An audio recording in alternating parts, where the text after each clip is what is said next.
जब आपने कोई आवाज़ सचमुच नहीं सुनी या फिर कोई साउंड या वॉइस बिल्कुल नहीं सुना, तब आप ये कहते हैं कि मैंने कुछ नहीं सुना। या फिर जब आपको ऐसा लगता है कि आपके पहुंचने पर आपके दोस्तों ने बातचीत बंद कर दी है और वे आपको देख रहे हैं, तब आप इस तरह से बोलते हैं, अरे डोंट वरी, मैंने कुछ नहीं सुना। या फिर फनी वे में आप एक्ट करते हुए बोलते हैं, अरे मैंने कुछ नहीं सुना, don't worry.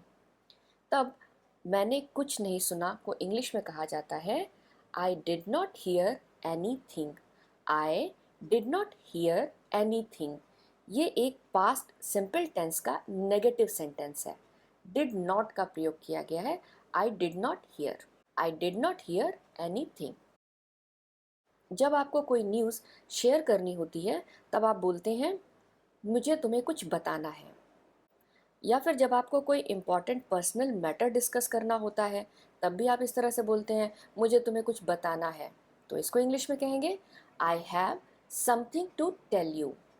I have something to tell you. यहाँ पर हैव एक मेन वर्ब की तरह काम कर रहा है, जिसका अर्थ होता है पास होना। मेरे पास कुछ है तुम्हें बताने के लिए। तुम्हारा मतलब क्या है? जब कोई व्यक्ति ऐसी बात करता है कि जिससे कन्फ्यूज़न पैदा हो, या फिर जब हम किसी व्यक्ति की बातों से आश्चर्यचकित हो जाते हैं, उनके शब्दों को सुनकर के हम आश्चर्य से बोलते हैं, तुम्हारा मतलब क्या है? इंग्लिश में इसे बोलेंगे, what do you mean? What do you mean? Mean का यहाँ पर अर्थ होता है मतलब। What do you mean? क्या मैं तुमसे कुछ पूछ सकता हूँ, या फिर क्या मैं तुमसे कुछ पूछ सकती हूँ? कोई सीरियस क्वेश्चन पूछने से पहले ये सेंटेंस पूछकर हम एक भूमिका बांधते हैं। या फिर कोई हेल्प या सपोर्ट मांगने से पहले हम संकोचवश ये क्वेश्चन पूछते हैं कि क्या मैं तुमसे कुछ पूछ सकता हूँ? इंग्लिश में से बोलेंगे, can I ask you something? Can I ask you something? बस में चढ़ो, या फिर हम लोग ऐसे ही बोलते हैं, बस पर चढ़ जाओ। ठीक है, तो इसे बोलेंगे, get on the bus. Get on the bus. Get on the bus. जब आप किसी व्यक्ति से पहली बार मिलते हैं, आपको उस व्यक्ति का परिचय कराया गया, तो आप हैंडशेक करते हुए या फिर स्माइल करते हुए कहते हैं कि आपसे मिलकर अच्छा लगा। तो इंग्लिश में से कहते हैं, nice to meet you. Nice to meet you. यानी कि जैसे ही आपको किसी का परिचय मिलता है या सिर्फ उसका नाम ही पता चलता है, तो आप उन्हें नाइस टू मीट यू कहकर उन्हें ग्रीट करते हैं, नाइस टू मीट यू। इसके अलावा कभी कभी कन्वर्जेशन ख़त्म होने के बाद, यानी बातचीत ख़त्म होने के बाद, खासकर जो पहली मुलाकात वाली बातचीत होती है, उसे ख़त्म करते समय भी हम बोलते हैं, it was nice to meet you. It was nice to meet you. यानी आपसे मिलकर अच्छा लगा। ये बातचीत ख़त्म करने का एक थोड़ा सा फॉर्मल तरीका है।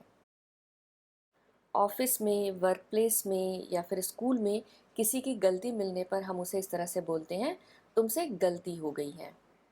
या फिर किसी को किसी तरह की गलत फहमी हो गई है, तब भी हम बोलते हैं, तुमसे गलती हो गई है। You have made a mistake. You have made a mistake.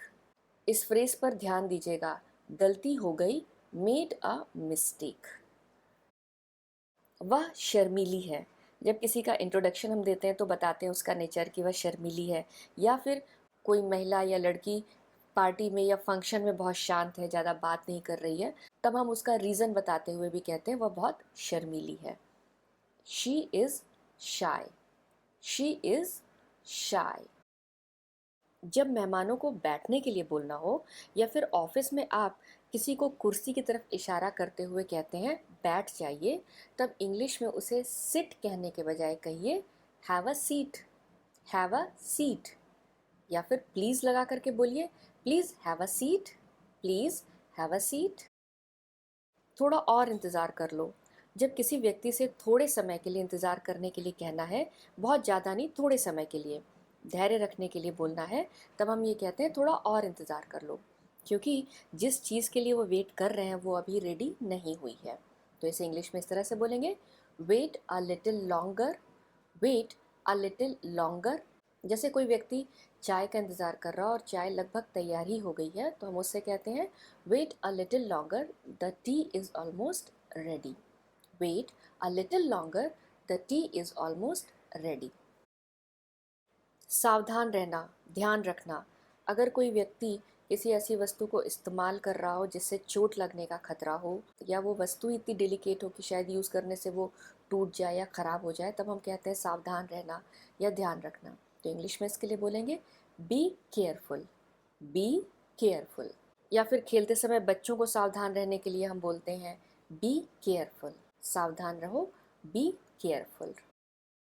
तुमने अभी तक अपना परिचय नहीं दिया है। ग्रुप में जब कोई नया सदस्य ज्वाइन करता है या फिर कोई अपना नाम बताना भूल गया हो, तो हम इस तरह से बोलते हैं कि तुमने अभी तक अपना परिचय नहीं दिया है। You haven't introduced yourself to us, you haven't introduced yourself to us. Introduced, introduce का V3 फॉर्म है।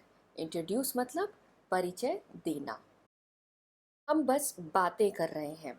जब कोई पूछता है कि आप लोग क्या कर रहे हैं, व्हाट आर यू डूइंग, या फिर किसी तीसरे व्यक्ति को एक्सप्लेन करने के लिए कि हम बस बातें कर रहे हैं, ये बोलते हैं। तो इंग्लिश में से कहेंगे we are just chatting, we are just chatting. हम बस बातें कर रहे हैं, जस्ट चैटिंग। किसी से अपने साथ चलने के लिए बोलना हो, सहायता करने के लिए, या फिर बस यूं ही साथ में चल चलो, इस तरह से बोलना हो, तो इंग्लिश में हम उसे कहेंगे come with me, come with me. किसी छोटे बच्चे या फ्रेंड को भी अपने साथ आने के लिए हम बोलते हैं कम विद मी। खाना खाने के बाद ये बताने के लिए कि आज मैंने खाना बहुत ज़्यादा खा लिया है, हम बोलते हैं मेरा पेट भर गया है। या फिर अगर कोई आपको भोजन सर्व कर रहा है और आपको उसको पोलाइटली मना करना है कि नहीं मैंने बहुत खा लिया है, मेरा पेट भर गया है, तो इंग्लिश में से बोलेंगे I am full, I am full.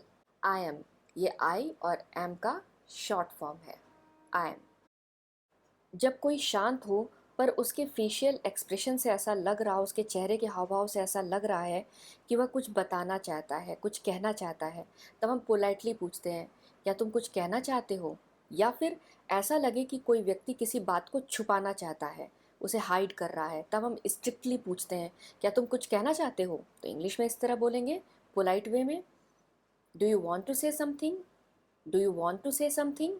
और स्ट्रिक्टली इस तरह बोलेंगे do you want to say something, do you want to say something. क्या चल रहा है, जब आप कुछ असामान्य सा होता हुआ देख रहे हैं या सुन रहे हैं, तो आउट ऑफ क्यूरियोसिटी ये पूछते हैं क्या चल रहा है। या फिर अपने दोस्तों या कलीग से प्रेजेंट में जो एक्टिविटी हो रही है, करंट एक्टिविटी के बारे में जानने के लिए ये क्वेश्चन पूछते हैं क्या चल रहा है।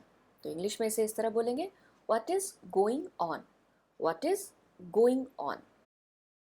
वो आवाज़ क्या थी, कोई स्ट्रेंज आवाज़ सुन करके, या फिर ये कंफर्म करने के लिए कि जो आवाज़ मैंने सुनी वो दूसरों ने भी सुनी, हम ये क्वेश्चन पूछते हैं। तो इंग्लिश में इसे बोलेंगे what was that noise, what was that noise. क्योंकि ये क्वेश्चन सेंटेंस है और साथ ही साथ इसमें एक आश्चर्य का भी भाव है, इसलिए इसके आगे क्वेश्चन मार्क और साथ में एक्सक्लेमेशन मार्क भी लगा हुआ है। जब हम किसी गाने को दोबारा सुनना चाहते हैं, या फिर जब हम कोई बात दोबारा सुनना चाहते हैं, तब हम क्या बोलते हैं, इसे दोहराओ या फिर इसे दोबारा चला दो। तो इंग्लिश में इसे कैसे बोलेंगे, repeat it, repeat it. Thank you for watching. I hope आपको मेरा वीडियो पसंद आया होगा। मेरे इस वीडियो को लाइक और शेयर ज़रूर कीजिए, साथ में मेरे इस चैनल को सब्सक्राइब करना मत भूलिए। थैंक यू, धन्यवाद।